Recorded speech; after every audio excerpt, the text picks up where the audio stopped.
પાથમાં લેતા વાર નહીં લાગે. 3 વખત ભજન એટલા માટે બતાવ્યું કે 3 વખત ભજન કરશે તો ભક્તિનું બળ વધશે, અને ભક્તિનું બળ વધશે તો પાપ નાશ થશે, પાપ દૂર ભાગશે. બ્રાહ્મણોમાં ત્રિકાળ સંધ્યા બતાવી છે. સવારમાં પ્રભુને યાદ કરો, મધ્યાહનમાં યાદ કરો, રાત્રે યાદ કરો. કમસે કમ દરેક માણસને 2 વખત તો ભગવાનને યાદ કરવાનું બતાવ્યું છે. પ્રાતઃકાળમાં યાદ કરો અને સાયંકાળમાં યાદ કરો. પણ આપણી છટકબારી ઓપ્શનો બહુ હોય છે. સંધ્યા કરે બગીચામાં હોઉં, ખેતરમાં હોઉં, દુકાનમાં હોઉં, ક્યાં ભગવાનના દર્શન કરવા જવું, ક્યાં દીવો બત્તી કરવું. એક બત્તી કરી શકો એમ છો તમે. આ શરીર એક ઘર છે, એની અંદર હૃદયરૂપી કોડિયું છે અને એમાં એક નામ સ્મરણનો દીવો પ્રજ્વલિત કરી દો. બસ તમે જ્યાં બેઠા છો ત્યાં શ્રી રામ જય રામ જય જય રામ. પરિણામ શું આવશે? અજ્ઞાન રૂપી અંધકાર તમારો દૂર થવા લાગશે.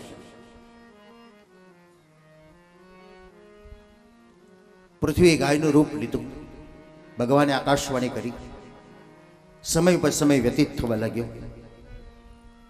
ઇક્ષ્વાકુ વંશની કથા છે, જે વંશમાં ભગવાન શ્રી રામ પધારે છે. અનેના પૃથુ વિશ્વરન દ્રઢ્યશ્ચ હર્યશ્ચ નિકમ શ્યામ. આ વંશમાં સગર નામનો જે રાજા થાય છે. સગર રાજાને 2 પત્નીઓ છે પણ પુત્ર નથી. સગર રાજાએ ઋષિની સેવા કરી અને સેવા કરતા કરતા ઋષિએ આશીર્વાદ આપ્યો. એક પત્ની કીધું મને 100 દીકરા થાય તેવો આશીર્વાદ આપો, અને બીજી પત્ની કીધું મને 1 પુત્ર થાય તેવો આશીર્વાદ આપો. આ પહેલાના જમાનામાં બધું સાચું હતું કે વડીલો આશીર્વાદ આપતા હતા, 10 છોકરા તને થજે, અને આપણે બધાના સંતાનો હતા એટલા જ. એક સમય હતો કે એક ઘર ભર્યું હતું. આજે સમય એવો આવ્યો કે એકલો જ છે. આજની ભવિષ્યની સંતાનને કાકા કોને કહેવાય એને ખબર નહીં પડે, દાદા દાદી કોને કહેવાય એને ખબર નહીં મળશે જ નહીં, કારણ એકલો થઈ ગયો. ન ભાઈ બહેન રહ્યા. બહુ સરસ મેં મને એક કર્ણાટક મદ્રાસ બાજુમાં એક જૈન સમાજે જાહેરાત કરી હતી કે જેને 2 સંતાન છે એની પર જો એક ત્રીજું સંતાન થાય તો જૈન સમાજ એ પરિવારને 5 લાખ રૂપિયા આપશે. એ સંતાનને ભણાવવા માટે પૈસા ન હોય તો જૈન સમાજ એની બધી જ વ્યવસ્થા કરશે. એ ભણ્યા પછી એને પરણાવવાના પણ પૈસા ન થાય તો જૈન સમાજ એને પરણાવી પણ આપશે. ત્યાર પછી જો એને નોકરી નહીં મળે તો નોકરી પણ આપશે, અને એને ઘર બાંધવા માટે પૈસા નહીં હોય તો જૈન સમાજ એને ઘર પણ બાંધી આપશે. એક સમય બહુપુત્ર વસુંધરા હતું. આજે આપણે ધીરે ધીરે એક પુત્ર વસુંધરા તરફ જવા લાગ્યા. એક સ્ત્રીએ કીધું મને 100 પુત્ર થાય એવો આશીર્વાદ આપો. પહેલાના સમયમાં ગામડામાં ધનવાન કોણ કહેવાતું હતું? જેની પાસે પશુધન વધારે એ ધનવાન કહેવાતું હતું, અને બળવાન કોણ કહેવાતું? જેને સંતાનો વધારે એ બળવાન કહેવાતા હતા. કારણ એ જમાનામાં 100 200 500 વીઘા જમીનો હોય, ઘરના જ માણસો કામ કરે, બહારના શોધવા જ ન પડે. હવે વિકટ પરિસ્થિતિ આવી ગઈ છે. એક પત્નીએ કીધું મને 1 પુત્ર થાય તેવો આશીર્વાદ આપો. 101 પુત્રનો આશીર્વાદ પ્રાપ્ત કર્યો. સગર રાજાએ અશ્વમેઘ યજ્ઞ કર્યો અને યજ્ઞમાં ઘોડો છૂટો મૂક્યો. સત્તા છે, સંપત્તિ, સંગ છે, પણ શું નથી? વિવેક નથી. વિવેક બજારમાં નહીં મળે. બિનુ સત્સંગ વિવેક ન હોય, રામ કૃપા બિનુ સુલભ ન સોઈ. બિનુ સત્સંગ વિવેક ન હોય, રામ કૃપા બિનુ સુલભ ન સોઈ. સત્સંગનો અભાવ છે. આજે દુનિયામાં સૌથી વધારેમાં વધારે અભાવ હોય તો સત્સંગનો અભાવ છે. સંપત્તિનો અભાવ નથી, સંગનો અભાવ નથી, પણ સત્સંગનો અભાવ છે. અહીં સત્સંગ એટલે સત્યનો સંગ. શઠાનામ સંગ સત્સંગ નહીં. શ્રાપને પણ આશીર્વાદ માનનારો જ માણસ મહાન બની શકે છે. પરીક્ષિતને જ્યારે તક્ષકનો શ્રાપ થયો ઋષિના પુત્ર દ્વારા, ત્યારે પરીક્ષિત એમ બોલ્યો છે, હે મહારાજ, તમે મને શ્રાપ નથી આલ્યો, તમે મને આશીર્વાદ આપ્યો છે. કેવી રીતે આશીર્વાદ કહી શકાય? 7 દિવસ પછી મૃત્યુ તને કહ્યું અને તું આશીર્વાદ કહે છે? ત્યારે પરીક્ષિત બોલ્યો છે, આશીર્વાદ એટલા માટે છે કે 7 દિવસ પહેલા તમે મને ચેતવી દીધો કે 7 દિવસ પછી તને મૃત્યુ થશે. મારી પાસે 7 દિવસનો સમય મળ્યો છે, હું 7 દિવસમાં મારા જીવનને કૃતાર્થ કરી દઈશ. દુઃખને પણ જે સુખ માને છે એ મહાન છે. સુખને તો બધા જ સુખ માને છે, પણ દુઃખમાં પણ જે સુખની અનુભૂતિ કરે છે એ મહાન છે.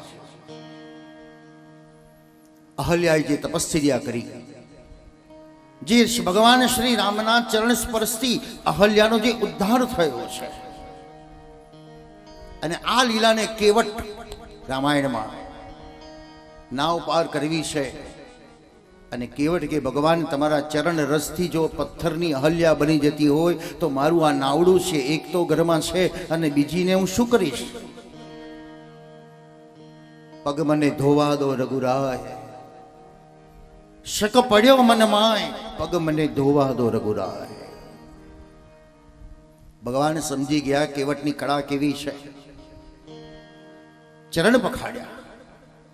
કેવા ચરણ પખાડ્યા છે!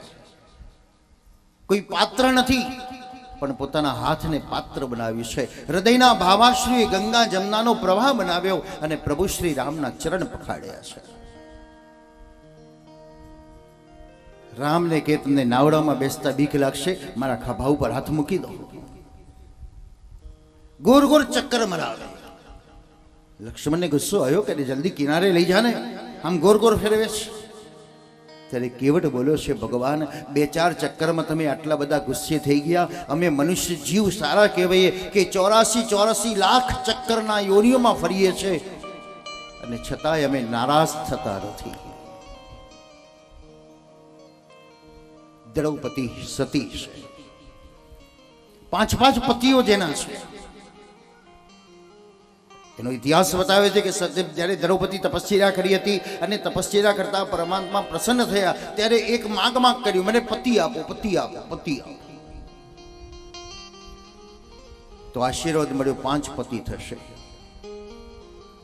એ આશીર્વાદને સાર્થક કરવા માટે રાજા દ્રુપદે જ્યારે મત્સ્યવેદની જાહેરાત કરી, અર્જુન છુપા વેશની અંદર મત્સ્યવેદ કરવા ગયો, દ્રૌપદીને જીતીને લાવ્યો છે. કુંતી પોતાના ઘરની અંદર બેઠેલી છે ઝૂંપડીમાં, અને એ સમય કીધું, માં હું લાયો.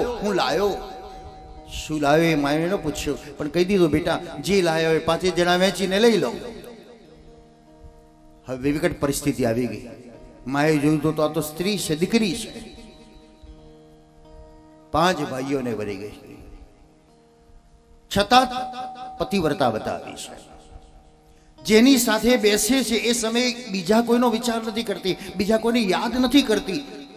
એ ઓતપ્રોત એકની સાથે જ રહેશે. તો પરિણામે એ પતિવ્રતા બની. અને ભગવાન શ્રી કૃષ્ણે દ્રૌપદીના જે ચીર પુરીલા છે, કથાને યાદ કરવા જેવી છે આપણા માટે.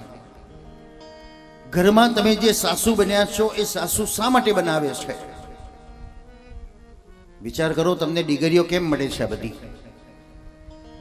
કન્યાના રૂપમાં થયા ત્યારે કન્યા જ બન્યા, પત્નીના રૂપમાં થયા ત્યારે તમને પત્ની બન્યા, અને પત્ની બન્યા પછી 25 વર્ષ સુધી તમારે આ જોબ કરવી પડે છે, સંસારની નોકરી કરીએ છીએ, અને ત્યારે દીકરો મોટો થાય, ફરી એને પરણાવીએ, અને ત્યારે આપણને એક ડિગ્રી મળે છે સાસુ. 50 વર્ષ પહેલા નથી મળતી. શા માટે? સાસુનો અર્થ છે સાચું જ્ઞાન આપવું, સાચું માર્ગદર્શન આપવું. એ સાસુ. દ્રૌપદીએ પોતાની પુત્ર વધુ ઉત્તરાને આ જ્ઞાન આપ્યું છે. ઉત્તરાના પેટમાં જ્યારે બળતરા થઈ, ઉતરા વિહવળ બનીને પોકાર કરે, મને બચાવો બચાવો બચાવો.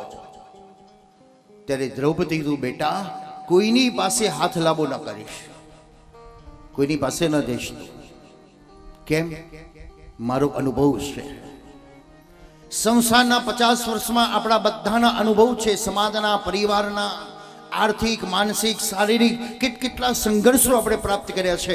એ આપણા અનુભવ આપણે આપણા સંતાનોને આપીએ છીએ ખરા. કદાચ આપવા દઈશું તો દીકરાઓ સ્વીકારવા તૈયાર નથી. રેડીમેડ તૈયાર મળે છે છતાંય સ્વીકારવા તૈયાર નથી. અને 50 વર્ષ એના જીવનના ફરી પાછા એ સંઘર્ષમાં કાઢે છે. 50 વર્ષ પછી મળે છે શું? એ જ મળે છે.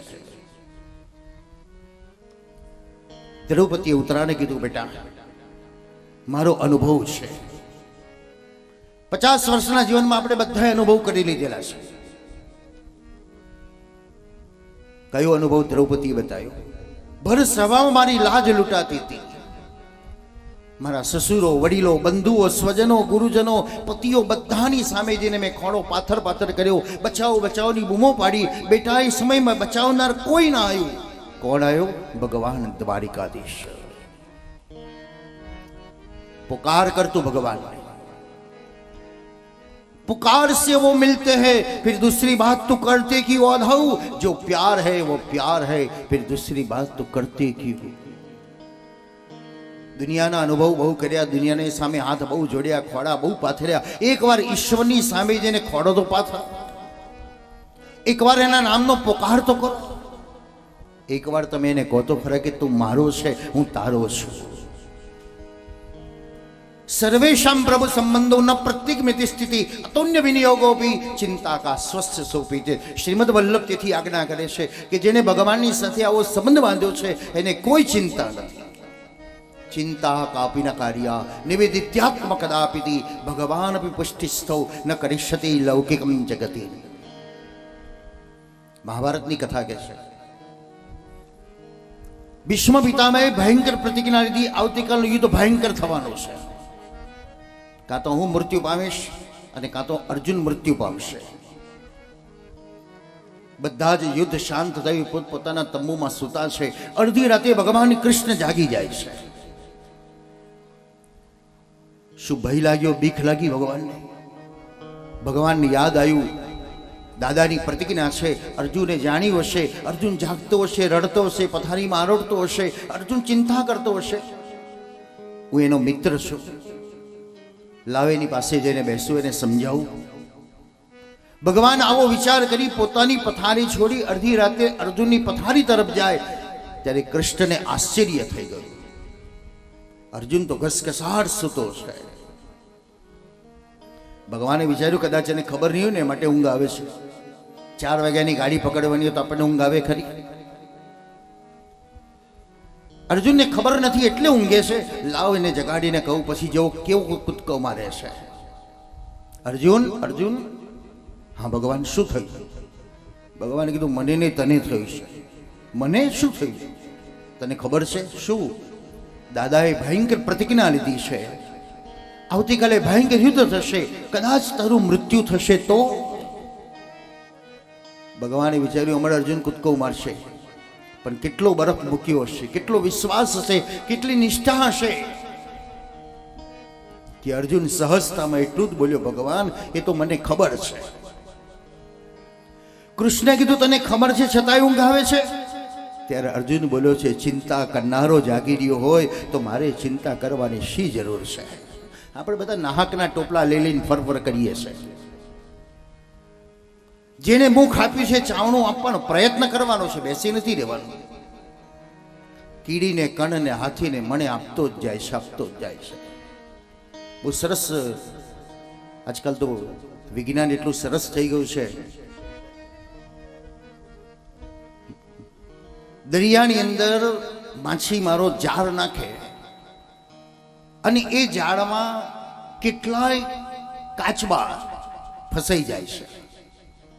એના ગળામાં વીંટાઈ જાય, હાથમાં વીંટાઈ જાય, ક્યાંય ખૂણામાં પડી રહ્યા હોય. પણ ઈશ્વરને એને બચાવવું હોય છે તો કોક ને કોક ત્યાં પહોંચી જાય છે. એવા સંશોધન કરનારા હોય, એવા સેવાભાવી માણસો હોય, એ નાવડામાં બેસીને નીકળી પડે અને આવા કાચબાઓને જે ફસાઈ ગયેલા છે જાળોમાં, એ જાળો કાપી કાપીને છૂટા કરી દે છે. સરસ એક મેં વિડીયો જોઈ હતી. એક ભેંસ કાચબો ઊંધો પડી ગયેલો છે, શરીર ભારે છે, એ પલટી મારી શકતો નથી, તો ભેંસ પોતાના શિંગડા વડે એ કાચબાને છતો કરી દે છે. ઈશ્વરને જેને બચાવવો છે તો કયું રૂપ લઈને આવીને બચાવી જાય છે એની આપણને ખબર નથી. ચિંતા કાપી ન કાર્ય. શ્રી વલ્લભ તો આજ્ઞા કરે છે કદાપી ન કરો, પણ આપણો સ્વભાવ છે એટલે આપણે દુઃખી થવાનું આપણી જાતે છે. દ્રૌપદીના જે 999 ચીર પૂર્યા, એ દ્રૌપદીએ પોતાની અનુભવ ઉત્તરાને કહ્યો, બેટા ભર સભામાં મારી આબરૂ બચાવ કોણ હતો?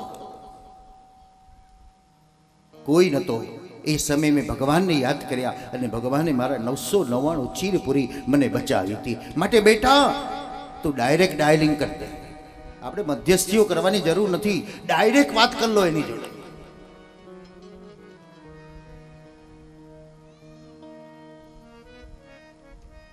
દ્રૌપદીના 999 ચીર ભગવાને કેટલું વ્યાસ સાથે આપ્યું છે. ભગવાન શેરડી ખાતા ખાતા હાથમાં શેરડીનો ફાંસો પેસી ગયો અને દ્રૌપદીએ પોતાની સાડી ચીરી અને બાંધી દીધો. ભગવાને કીધું આ ઋણનો બદલો મારે ચૂકવવાનો છે. કેવટ પ્રસંગની અંદર ભગવાન રામ કેવટને કશું જ ના આપી શક્યા, કારણ પોતાની પાસે કશું હતું નહીં નાવ પાર ઉતારવા માટે. આવતી વખતે સમય નહોતો, તો કેવટ બીજા જન્મની અંદર સુદામો બન્યો અને ભગવાન રામ ભગવાન કૃષ્ણ બન્યા અને કેટલું બધું આપી દીધું. બેંક તો કદાચ 5%, 6%, 7% વ્યાજ આપશે, પણ આ કુદરતની બેંક કેટલું વ્યાજ આપે છે એ કલ્પના બહાર હશે. પણ આપણે બધાને બેંકોમાં વિશ્વાસ છે, કારણ પાસબુકો દેખાય છે ને, અહીં પાસબુક દેખાતી નથી. અહીં તો કુદરત કે છે તારામાં, તને મારામાં વિશ્વાસ જોઈએ, બસ હું એકનું અનેક ઘણું કરીને તને આપતો જઉં છું. તારા એ સતી બતાવી, મંદોદરી સતી બતાવી, રાવણ પત્ની છે પણ સતી બતાવી. સીતા એ સતી છે. અહીં એક શંકા થાય, સીતા સતી છે તો રાવણ એને ઉપાડી કેમ ગયો? ભગવાન શ્રી રામે પંચવટીમાં અગ્નિ સ્વરૂપ સીતાને અગ્નિમાં સમાવી દીધી છે અને છાયારૂપી સીતાને બહાર રાખી છે. રાવણને મૃત્યુ નિમિત્ત માત્ર બનાવવા માટે કેવલ છાયારૂપી સીતાને રાખી છે.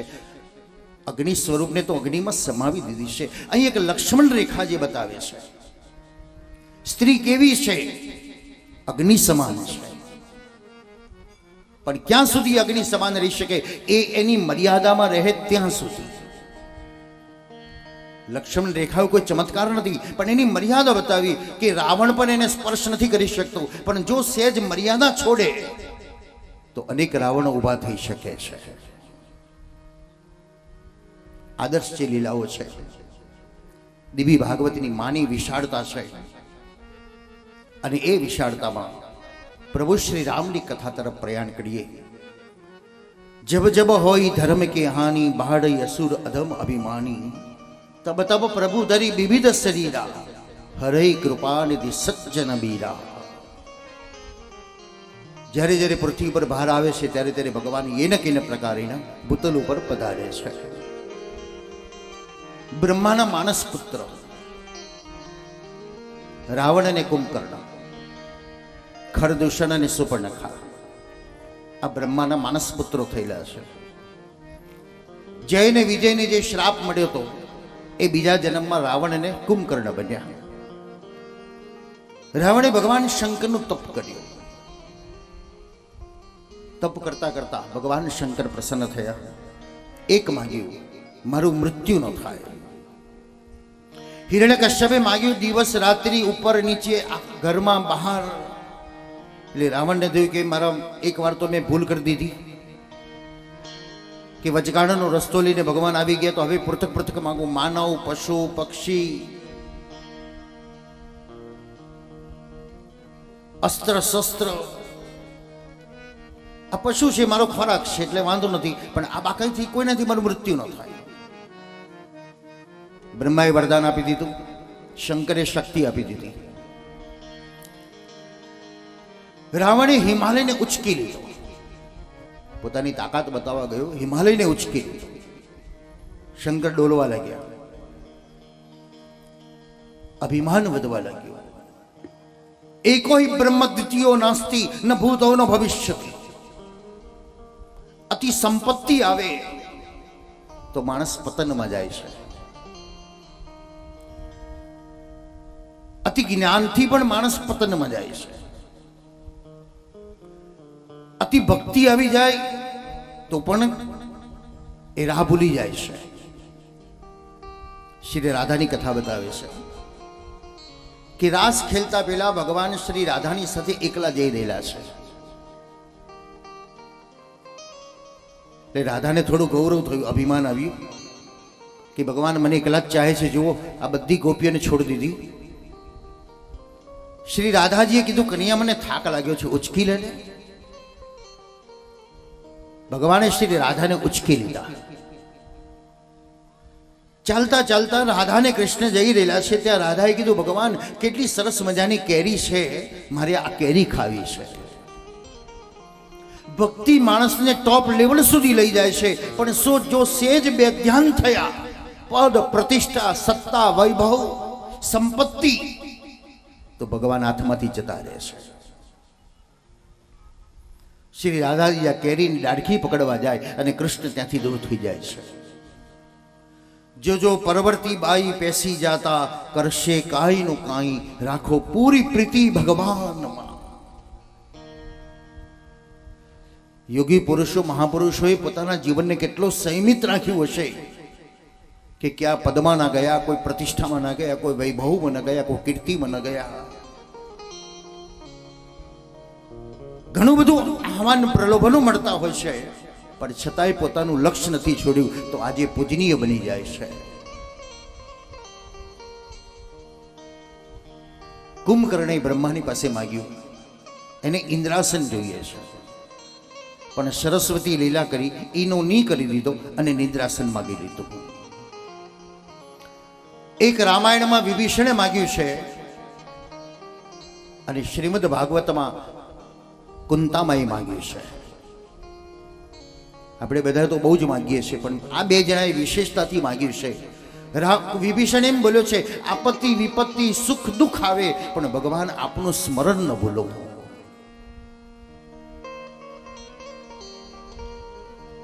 અને કુંતા સ્તુતિમાં વિપદશંતુ ન શશ્વત યત્ર યત્ર જગદગુરો ભવતો દર્શનમ યસ્યાદ પુનર્ભવ દર્શનમ. એ કુંતામાએ દુઃખ માગ્યું છે.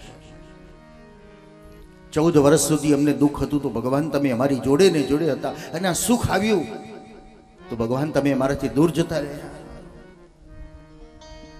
એક જમાનાની આપણા જીવનની વાતો કરીએ તો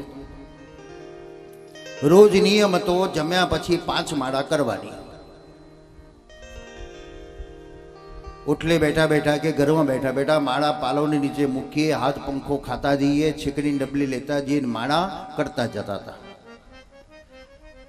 એક દાડો વિચાર આવ્યો, ભગવાન દયા કરે ના હાથ પંખો હલાય કરું છું તો માળામાં મન લાગતું નથી, ને ઉપર સરસ મજાનો પંખો આવી જાય તો એવી શાંતિથી માળા થાય કે નહીં.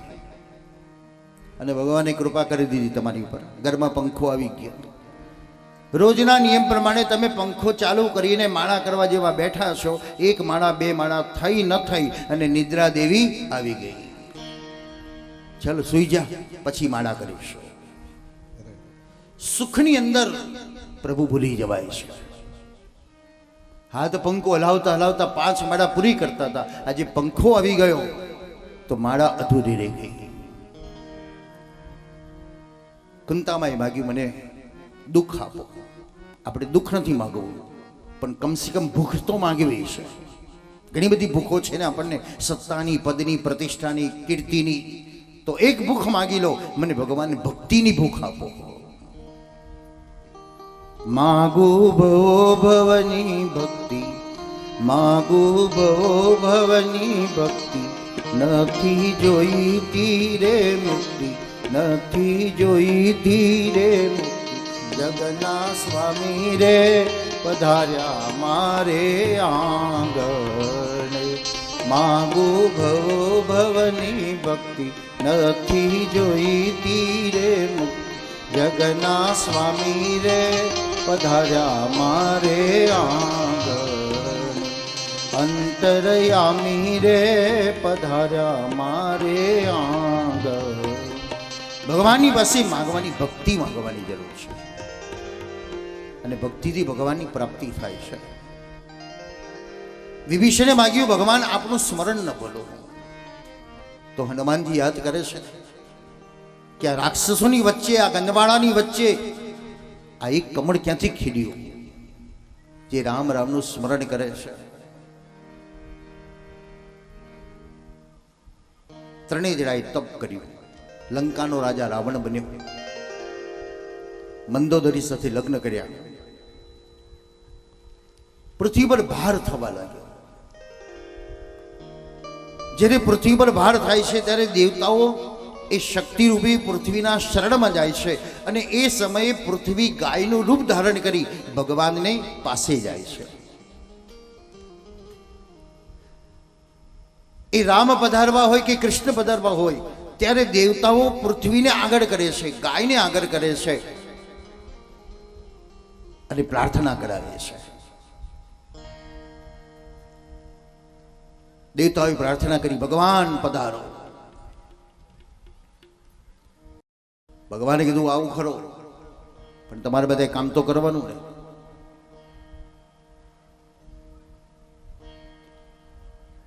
આયોજન તો કરે પણ બધાએ સાંભળવું તો જોઈએ ને, સહયોગ તો બધા આપવો જોઈએ ને, તો આયોજન થાય, નહીં તો આયોજન ન થાય. એટલે ભગવાને કીધું હું પૃથ્વી પર આવું પણ તમારે બધા કામ કરવાનું. શું કામ કરવાનું? તમારે વાનરો બનવાનું, પશુઓ બનવાનું. દેવતાએ કીધું અમે તૈયાર છે, પણ આપ પધારો. પરમાત્માનું પ્રાગટ્ય. જબ જબ હોય ધર્મ કે હાનિ, બાઢ અસુર અધમ અભિમાની. જેમ ગરમી પડે એમ વરસાદ પડે, અને વરસાદ પડે એટલે ઠંડી પડે. એમ પૃથ્વી પર જેમ જેમ પાપ વધતું જાય તેમ ભગવાન નજીક આવતા જાય છે. હજુ તો આપણને કળિયુગનું પહેલું ચરણ છે અને પહેલા ચરણમાં જો આપણને આટલો ઉત્પાદ થાય તો કળિયુગ જ્યારે 4 ચરણ મૂકશે ત્યારે શું દશા થશે? કલિયુગે કલિ પ્રથમ ચરણે જંબુદ્વીપે ભારતખંડે ભૂરિયા આર્યાવર્તંતરે. સંકલ્પમાં તમને કઢાવે છે બધું.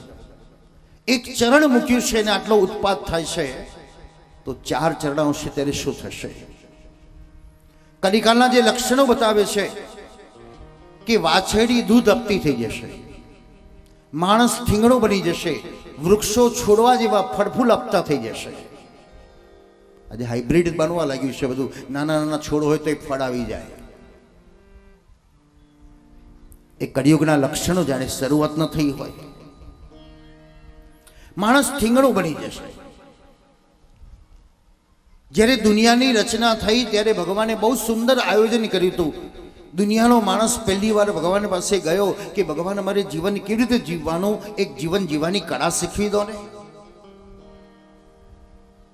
પણ ભગવાન શંકર આખો દિવસ સમાધિમાં બેસી રહે. એટલે માણસે વિચાર કર્યો કે અમે જ્યારે જઈએ ત્યારે શંકર તો સમાધિમાં હોય છે. તો નંદેશ્વરને કીધું નંદેશ્વર તમે આટલો અમારો પ્રશ્ન છે પૂછી લેજો ભગવાનને. શંકર સમાધિમાંથી જાગ્યા, પૂછ્યું કોઈ આવ્યું તું? હા, દુનિયાના માણસો આવ્યા હતા. શું પ્રશ્ન હતો? કેવી રીતે જીવન જીવવાનું એ પ્રશ્ન લઈને આવ્યા હતા. શંકરે વિચાર કર્યો હું તો આખો દિવસ સમાધિમાં બેસી રહ્યો છું, ગમે ત્યારે આવે તો તમે જાગો છો તો તમે જવાબ આપી દેજો અને બધાને કહેજો 3 વખત ભજન કરવાનું અને 1 વખત ભોજન કરવાનું. નંદેશ્વર તો બેસી ગયા, પાછા ભગવાન સમાધિમાં જતા રહ્યા. દુનિયાનો માણસ ગયો, નંદેશ્વર અમારો પ્રશ્નનો જવાબ મળ્યો. આ નંદેશ્વર ડોલતા ડોલતા આખી વાતને ડોલી નાખી. કન્ફ્યુઝ થઈ ગયા. 3 વખત જમવાનું કહ્યું, 3 વખત ભજનનું કહ્યું, જમવાનું કહ્યું, ભજનનું કહ્યું. અને નંદેશ્વરે કહી દીધું 3 વખત ભોજન કરો, 1 વાર ભજન કરો. ભગવાને 3 વખત ભજન કરવાનું બતાવ્યું હતું અને 1 વખત ભોજન કરવાનું. નંદેશ્વરે વાતને ઉલટાવી દીધી. આપણને કીધું 3 વખત ભોજન કરો અને 1 વાર ભજન કરો. એટલે ભગવાને જાઓ તાર હવે તમે બધાના ઘર ભરવા પડશે, જાઓ હાથી જોડું કરો તમે. શા માટે 3 વખત ભજન 1 વખત ભોજન? સાયન્સ કબૂલ કરે છે 3 ભાગ દુનિયામાં પાણી છે અને 1 ભાગ પૃથ્વી છે. વિજ્ઞાન કબૂલ કરે છે ઉત્તર ધ્રુવનો બરફ ઓગળી રહ્યો છે, સમુદ્ર તટ ધીરે ધીરે વધી રહ્યો છે. અને આપણે કબૂલ કરીએ છીએ દુનિયામાં પાપ વધી રહ્યું છે. જેમ જેમ પાપ વધશે તેમ તેમ સમુદ્ર પોતાની સપાટી વધારતા આ દુનિયાને પોતાની બાથમાં લેતા વાર નહીં લાગે. 3 વખત ભજન એટલા માટે બતાવ્યું કે 3 વખત ભજન કરશે તો ભક્તિનું બળ વધશે અને ભક્તિનું બળ વધશે તો પાપ નાશ થશે, પાપ દૂર ભાગશે. બ્રાહ્મણોમાં ત્રિકાળ સંધ્યા બતાવી છે. સવારમાં પ્રભુને યાદ કરો, મધ્યાહનમાં યાદ કરો, રાત્રે યાદ કરો. કમસે કમ દરેક માણસને 2 વખત તો ભગવાનને યાદ કરવાનું બતાવ્યું છે. પ્રાતઃકાળમાં યાદ કરો અને સાયંકાળમાં યાદ કરો. પણ આપણી છટકબારી ઓપ્શનો બહુ હોય છે. સંધ્યાકાળે બગીચામાં હોઉં, ખેતરમાં હોઉં, દુકાનમાં હોઉં, ક્યાં ભગવાનના દર્શન કરવા જવું, ક્યાં દીવો બત્તી કરવું? 1 બત્તી કરી શકો એમ છો તમે. આ શરીર એક ઘર છે, એની અંદર હૃદયરૂપી કોડિયું છે અને એમાં એક નામ સ્મરણનો દીવો પ્રજ્વલિત કરી દો. બસ તમે જ્યાં બેઠા છો ત્યાં શ્રી રામ જય રામ જય જય રામ. પરિણામ શું આવશે? અજ્ઞાન રૂપી અંધકાર તમારો દૂર થવા લાગશે.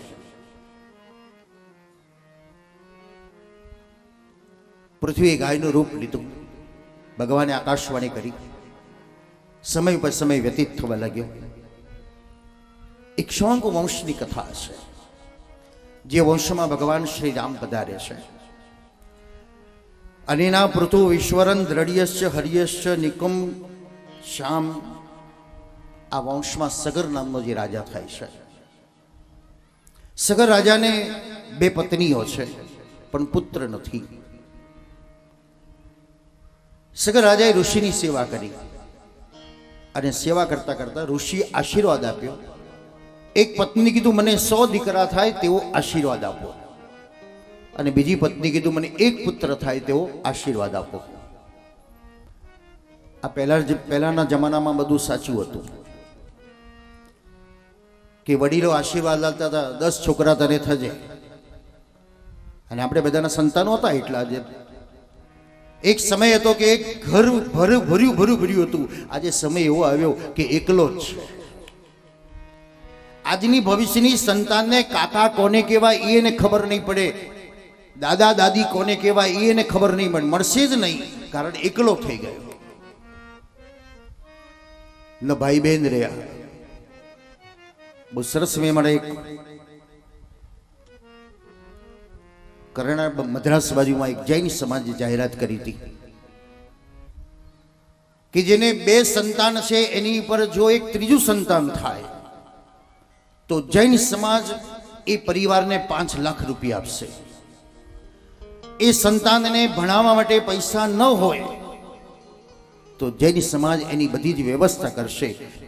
એ ભણ્યા પછી એને પરણાવવાના પણ પૈસા ન થાય તો જૈન સમાજ એને પરણાવી પણ આપશે. ત્યાર પછી જો એને નોકરી નહીં મળે તો નોકરી પણ આપશે, અને એને ઘર બાંધવા માટે પૈસા નહીં હોય તો જૈન સમાજ એને ઘર પણ બાંધી આપશે. એક સમય બહુપુત્ર વસુંધરા હતું. આજે આપણે ધીરે ધીરે 1 પુત્ર વસુંધરા તરફ જવા લાગ્યા. એક સ્ત્રીએ કીધું મને 100 પુત્ર થાય એવો આશીર્વાદ આપો. પહેલાના સમયમાં ગામડામાં ધનવાન કોણ કહેવાતું હતું? જેની પાસે પશુધન વધારે એ ધનવાન કહેવાતું હતું. અને બળવાન કોણ કહેવાતું? જેને સંતાનો વધારે એ બળવાન કહેવાતા હતા. કારણ એ જમાનામાં 100 200 500 500 વીઘા જમીન હોય, ઘરના જ માણસો કામ કરે, બહારના શોધવા જ ન પડે. હવે વિકટ પરિસ્થિતિ આવી ગઈ છે. એક પત્નીએ કીધું મને 1 પુત્ર થાય તેવો આશીર્વાદ આપો. 101 પુત્રનો આશીર્વાદ પ્રાપ્ત કર્યો. સગર રાજાએ અશ્વમેઘ યજ્ઞ કર્યો અને યજ્ઞમાં ઘોડો છૂટો મૂક્યો. સત્તા છે, સંપત્તિ, સંગ છે, પણ શું નથી? વિવેક નથી. વિવેક બજારમાં નહીં મળે. બિનુ સત્સંગ વિવેક ન હોય, રામ કૃપા બિનુ સુલભ ન સોઈ. બિનુ સત્સંગ વિવેક ન હોય, રામ કૃપા બિનુ સુલભ ન સોઈ. સત્સંગનો અભાવ છે. આજે દુનિયામાં સૌથી વધારેમાં વધારે અભાવ હોય તો સત્સંગનો અભાવ છે. સંપત્તિનો અભાવ નથી, સંગનો અભાવ નથી, પણ સત્સંગનો અભાવ છે. અહીં સત્સંગ એટલે સત્યનો સંગ. શઠાણામ સંગ સત્સંગ નહીં. તો વિવેક નથી મળતો. સગરના 100 દીકરાઓ પછી સંગ છે, બળ છે, સત્તા છે, પણ શું નથી? વિવેક નથી. શું બોલવું એ બોલતા નથી આવડતું. એક ગામમાં એક રાજાએ મહેલ બાંધ્યો. હવે રાજાએ મહેલ એટલો સરસ બાંધ્યો કે દેશ દેશથી બધી વસ્તુઓ લાવ્યો હતો, અને એનો મહેલ જોવા માટે આખું ગામ તો આવ્યું, પણ દેશ દેશથી લોકો જોવા આવે. એટલો ભવ્ય અને દિવ્ય મહેલ. રાજાએ વિચાર કર્યો, બધા જ મારો મહેલ જોવા આવ્યા, પણ આ ગામનો મુખી મારો મહેલ જોવા નથી આવ્યો. બહુ મોટો માણસ થઈ ગયો લાગે છે, ચાલો આપણે એને આમંત્રણ આપીએ. રાજાએ સામે ચાલીને મુખીને આમંત્રણ આપ્યું, મુખી મારો મહેલ જોવા માટે આવો. રાજાએ પોતાનો કિંમતી સમય કાઢ્યો મુખીના માટે. પોતે જાતે આખો મહેલ બતાવ્યો. આ અમેરિકાથી લાવ્યો, આ લંડનથી લાવ્યો, આફ્રિકાથી લાવ્યો, ઓસ્ટ્રેલિયાથી લાવ્યો, અહીંથી આ લાવ્યો. બદામ, કાજુ, કેસર, પિસ્તાનું દૂધ પીવડાવ્યું. અને રાજાએ પૂછ્યું, મુખી આ મહેલ કેવો લાગ્યો? ગામનો મુખી છે, પણ બોલતા ના આવડ્યું. એટલે મુખીએ કીધું, તમે મોટા માણસ, તમારી વાત થાય. મહેલ તો ઠીક છે, પણ મહેલ કરતા દરવાજો બહુ હાંકડો છે. રાજાને કીધું, ભાઈ મેં વાસ્તુશાસ્ત્ર પ્રમાણે દરવાજો બનાવ્યો છે, તને હાંકડો કેમ લાગ્યો? એટલે મુખી કીધું, તો તમે પૂછો છો એટલે મારે જવાબ આપવાનો, અને અમે તમારી રૈયત કહેવાય, એટલે અમે તમારી ચિંતા અમને થાય ને કે રખે કાલ હવાર તમે આ મહેલમાં મરી જાઓ તો હાંકડા દરવાજામાંથી તમને બહાર કેમ ના કાઢવાના? રાજા વિચાર કરવા લાગ્યો, મફતિયો દૂધ પી ગયો, સારું બોલવાના બદલે મારા મરવાની વાતો કરે છે. 2 હાંકોટા પાડ્યા, 2 પહેલવાનો આવ્યા, અને પૂરી તો જેલમાં. બપોર પડ્યું ને પત્નીને થયું કે રાજાએ ક્યાંક મુખીને શહેરમાં તો નહીં મોકલ્યા હોય ને, ખાવાનો ટાઈમ થયો ને હજુ આવ્યા નહીં. એટલે દોડતી દોડતી આવી, હાંપતી હાંપતી, હું તમારા ગામના મુખીની પત્ની છું, મારા પતિને તમે સવારે બોલાવ્યા હતા, ક્યાંક બહારગામ મોકલ્યા છે? રાજા કહેવા લાગ્યો, મારો દાડો જ બગડ્યો સાજે. બદામ કાજુનું મેં દૂધ પીવડાવ્યું, આખો મહેલ બતાવ્યો, અને મહેલ બતાવ્યા પછી મેં એને પૂછ્યું કે મહેલ કેવો લાગ્યો? તો તારો પતિ એમ કહેવા લાગ્યો કે મહેલ કરતા દરવાજો હાંકડો, કાલ હવે તમે મરી જાઓ તો દરવાજામાંથી કેવી રીતે બહાર કાઢવાના? મારું દૂધ પી ગયો ને મારી મરવાની વાતો કરતો ગયો. પત્ની એના કરતા હવાઈ હતી. પતિને કીધું, આ તો તમે મુખીપણું સાંપ્યું છે એટલે લોકો એની વાત સાંભળે, બાકી આ તો મારા લમડે જ પડેલો છે, એને કાંઈ બોલતા જ નથી આવડતું. આવું બોલાય? તમારો મહેલ તમને મુબારક, પણ મારા ચિંતા ન કરશો, જો કાલ સવારે આવું થાય અમે બેઠા છે, જરાય ચિંતા ના કરતા, અમે ઘેરથી એક લાકડું લાવીશું ને તમારા મહેલમાં સ્મશાન બનાવી દઈશું.